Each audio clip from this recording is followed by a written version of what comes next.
Well, howdy, howdy, howdy. Nearly senior citizen here. Greetings, boys, girls, and all of our non-binary friends, and welcome to this, our brand new day. And remember, no matter who you are valid. It is late in the day. It is 3:09. But it's also Thursday, as I'm recording this, and Thursday is therapy day. And I've been going to therapy for some time. Now, I was a mess before my wife died, but after my wife died, I became so much more of a mess. And if I haven't been in therapy since about 217 word on, I don't think I would be here.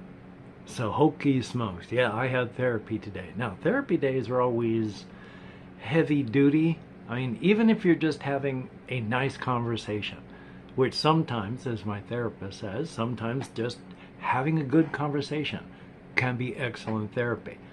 But even then, you're talking about things that can drag stuff up.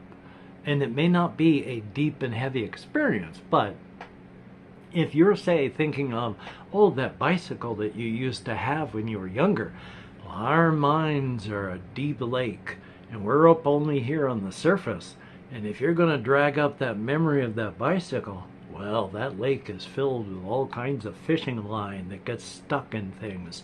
You drag up that bicycle, and maybe it's going to drag up a whole bunch of other things with it that you didn't realize that suddenly you're going to be having to deal with.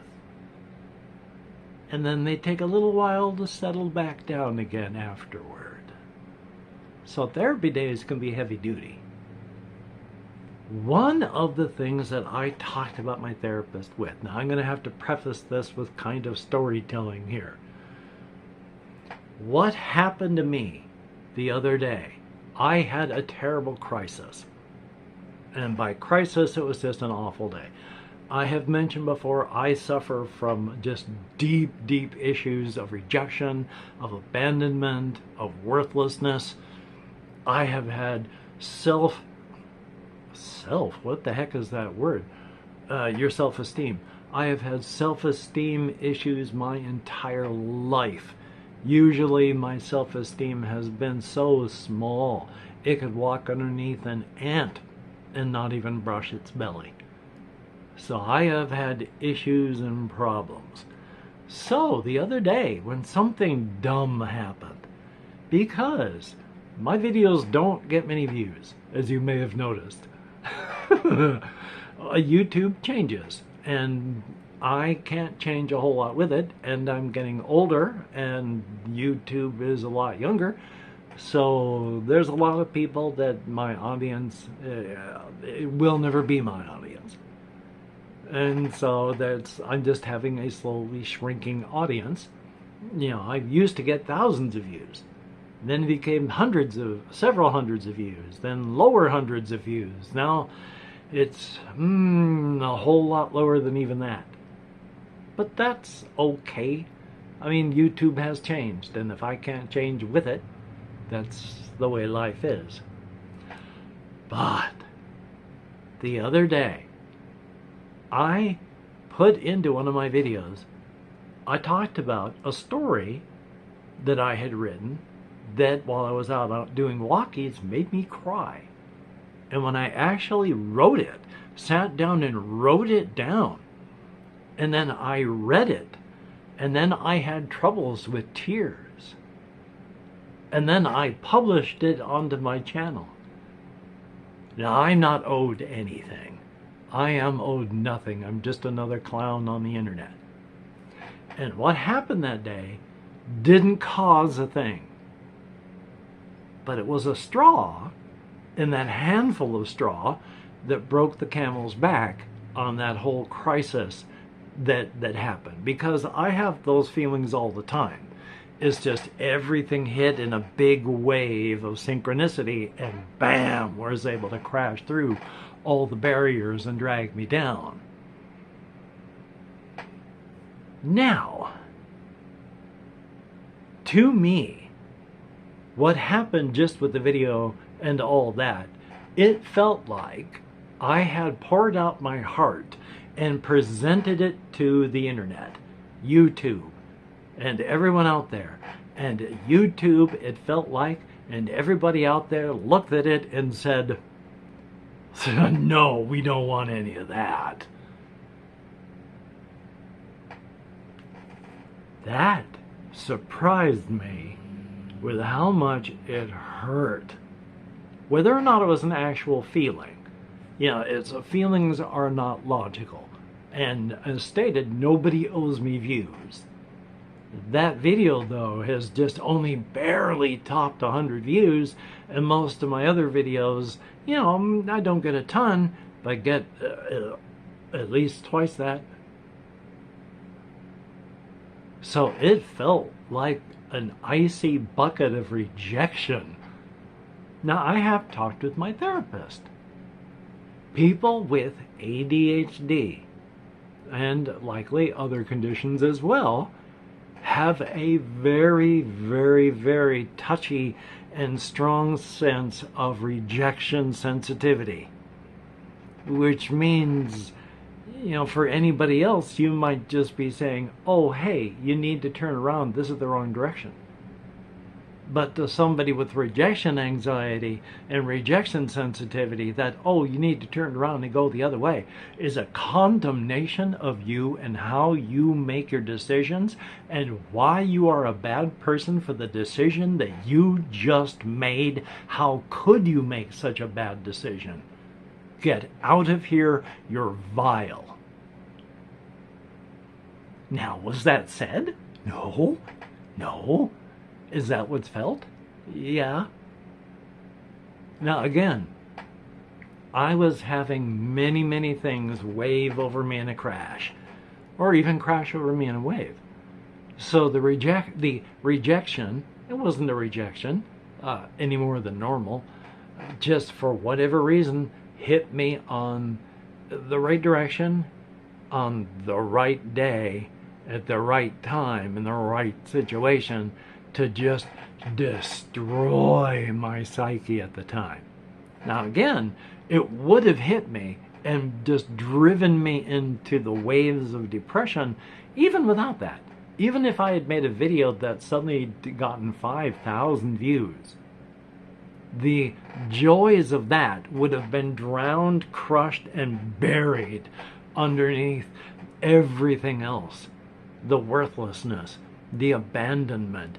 Abandonment has nothing to do with anything on the videos and such. That is purely my life and the death of my wife. There's nothing anyone else can do to influence that, because the big one, my wife abandoning me because she died, there's nothing anyone else can do to influence that because she's already dead. So that's all an up here thing. But she's gone, and my fears and my feelings of abandonment are just things that I have to deal with. So that would have hit me and buried me, everything on that day, even if everything had been great otherwise. It's just hokey smokes. But talking with my therapist and then talking about the rejection sensitivity, talking about my feelings there, that's the way our human psyches are. And I am a human being, no matter how much it may feel otherwise at times. We all have to do with what we have to do. Now, one of the things because of that is because I felt slapped in the face. Again, I'm not owed anything, and this was an irrational feeling, sort of, because I put in the title, hey, it's a short story I wrote. And it's had trouble struggling getting up over 100. I think I might have 104 views on it now. But I enjoy doing and talking about fiction and writing stuff. I am still working on my various things, my cosmic horrors, my solo RPG setting, my inside-outside Razor's Edge. I just have been saying I'm not going to bore you with it because of that feeling of rejection that I had. I didn't want him to be rejected again and have it hurt more. So I'm still going to be talking about stuff, and I still got a lot of stuff that I do want to talk about, and hopefully everything will be fine and good and wonderful. Hopefully. I do have the occasional burst of energy, and then I almost get things done, problem with getting bursts of energy is that's just a small burst of energy. And on a good day, well, let me put it this way. Normally, if you go to bed and you wake up, you've got your rechargeable battery, you sleep and it charges back up to about 95, 90, all the way up to almost 100.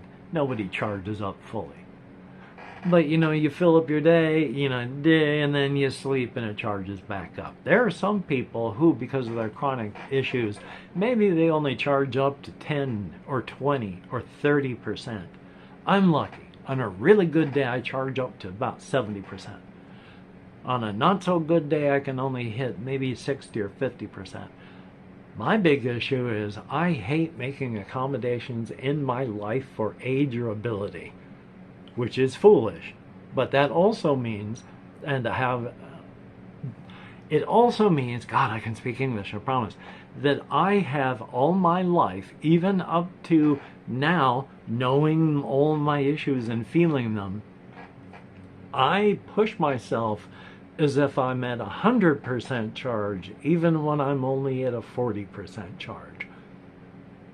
And that tends to have things run out at the end of the day, because I've been running my day and doing things as if I'm going to be able to run until bedtime and still have 10% battery left.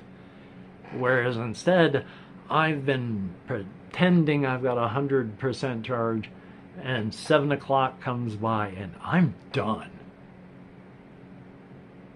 I just don't have anything left.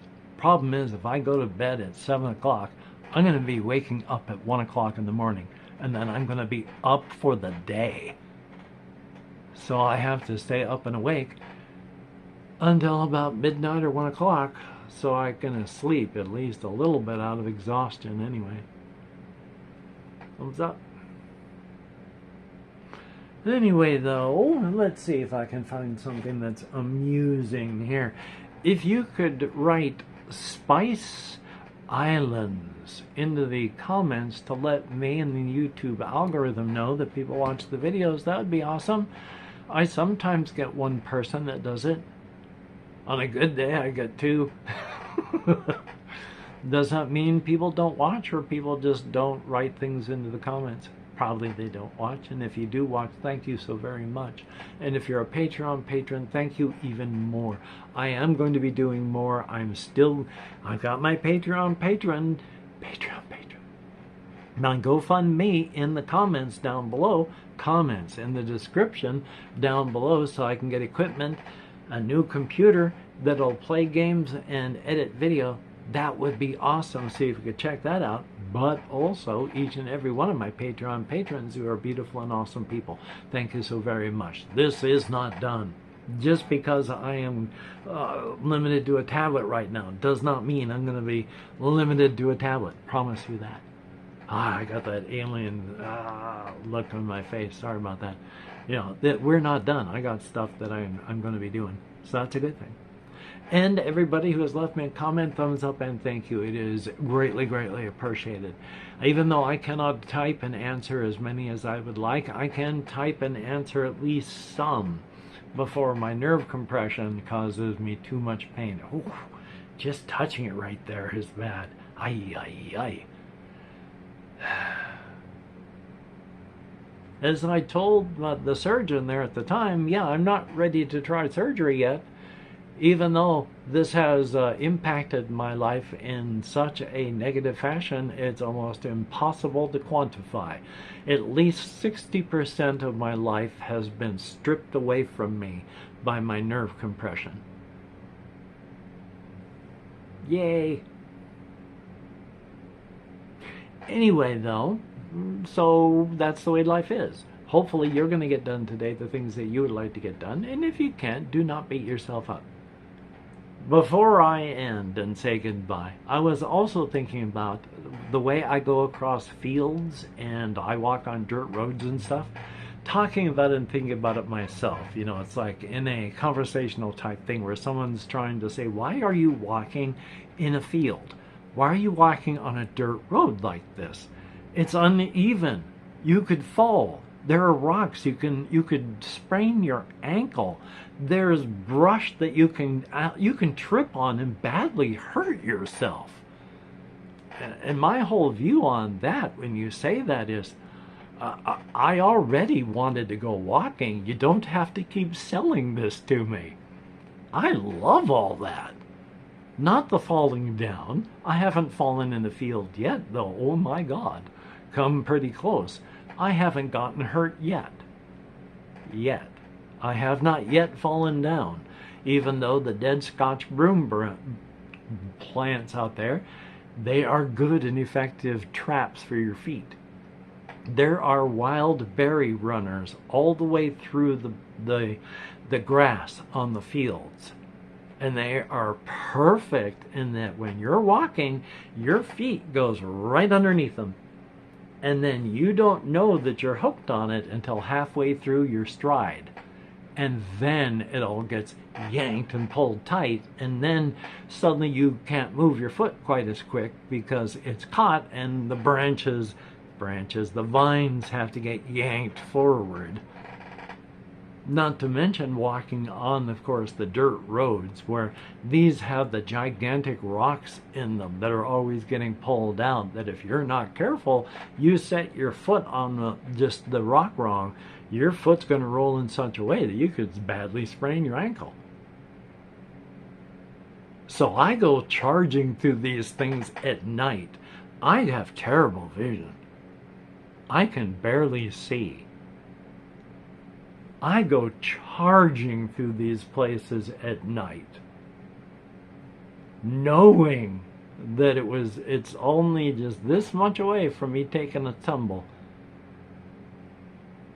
Am I still going to be happy and laughing when I hit the ground one day? Well, I've already been training myself to start laughing as soon as I fall, to short circuit getting angry or upset. And even a couple of years ago, when I went over my walker when I had to use it and it got stuck, it came to a dead halt. I kept going. We went crash, and I smashed hands and arms first into the ground. Before I even hit, I was already laughing to try and short circuit all that, and it worked. I did not get upset. I was not angry. And it was a new experience. I'd never gone over the top of a walker before. So if I hurt myself out of walking in a field like this, I've never fallen face first into a field of dead Scotch broom plants before, have I? Hopefully that's not going to happen. Anyway, though, you take care. Have a great day today. I will see you on the flip side, and that is indeed a very good thing. My rejection sensitivity is a me issue. It's definitely not a you issue. Yay for our brains. Take care.